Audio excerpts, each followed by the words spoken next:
Hello दोस्तों, आपके मेरे इस वीडियो में बहुत बहुत स्वागत है। मैं हूं यश वर्मा और आज मैं आपको बताऊंगा तितलियों के बारे में। हम सब तितलियों को जानते हैं। हमारे मन में इनके बारे में कई सारे सवाल, एकदम पेचीदे सवाल रह जाते हैं। जैसे कि तितलियां कितनी दूर तक उड़ सकती हैं, तितलियों के पंखों का रंग कहाँ से आता है, वे तितलियां क्या खाना पसंद करती हैं, तितलियां सर्दियों में कहाँ चली जाती हैं, एक बटरफ्लाई और एक मोथ में क्या अंतर होते हैं, बटरफ्लाइज की कितनी स्पीशीज़ हैं।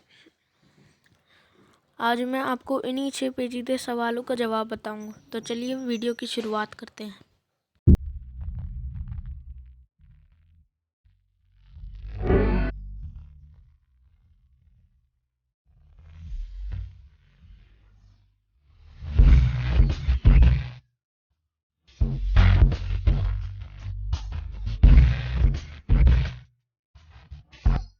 बटरफ्लाइज कितनी दूर तक उड़ सकती हैं? कई सारी बटरफ्लाइज बहुत अच्छे से और बहुत दूर तक उड़ सकती हैं।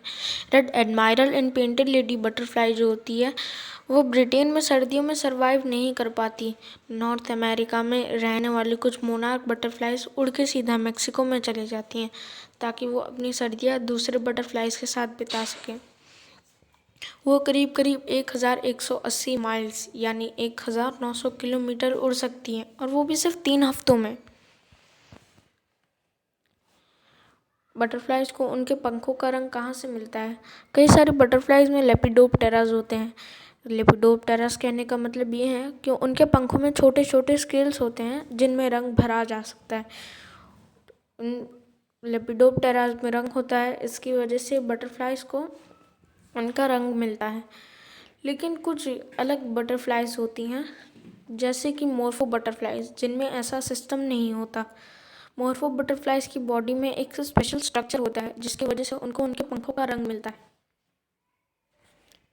बटरफ्लाइज को क्या खाना अच्छा लगता है? जो अडल्ट बटरफ्लाइज होती हैं उनको अभी बढ़ने की ज़रूरत नहीं होती, इसलिए वो एनर्जी उनको चाहिए होती है, ना कि प्रोटीन। वैसी बटरफ्लाइज जो होती हैं वो फ्लावर्स में से नेक्टर पीती हैं। लेकिन कुछ बटरफ्लाइज होती हैं जो पौधों का रस पीती हैं, कभी कभी कच्चे फलों को अपना खाना मान के खा लेती हैं, और कुछ जो बहुत ही सुंदर बटरफ्लाई होती हैं वो गोबर खाना खाती है। कई सारे बटरफ्लाइज ऐसे भी होते हैं जो कीचड़ में से नमक लेते हैं।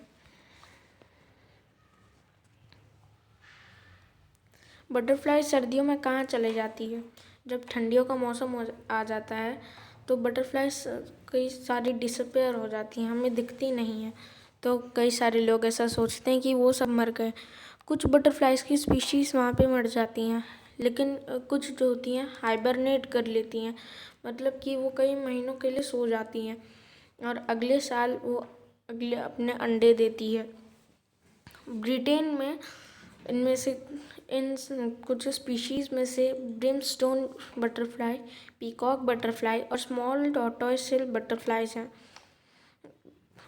दुनिया के दूसरे हिस्सों में बटरफ्लाइज माइग्रेट करती हैं सीजन्स के हिसाब से। बटरफ्लाइज और मोथ में क्या अंतर होता है? बटरफ्लाइज दिन में उड़ती हैं, उनका जो एंटीना होता है थोड़ा चिपचिपा और लंबा होता है, और उनका जो कलर होता है कई बार चमकीला होता है। जो मोथ्स होते हैं वो रात को उड़ते हैं, उनका जो एंटीना होता है वो फेदरी होता है, और कई बार उनका कलर जो होता है डल होता है। बटरफ्लाइज की कितनी स्पीशीज़ हैं? बटरफ्लाइज इतनी ब्राइट कलर की होती हैं और इतनी सुंदर दिखती हैं, इसलिए कई सारे लोग दुनिया में घूमते हैं बटरफ्लाइज की अलग अलग स्पीशीज़ को देखने।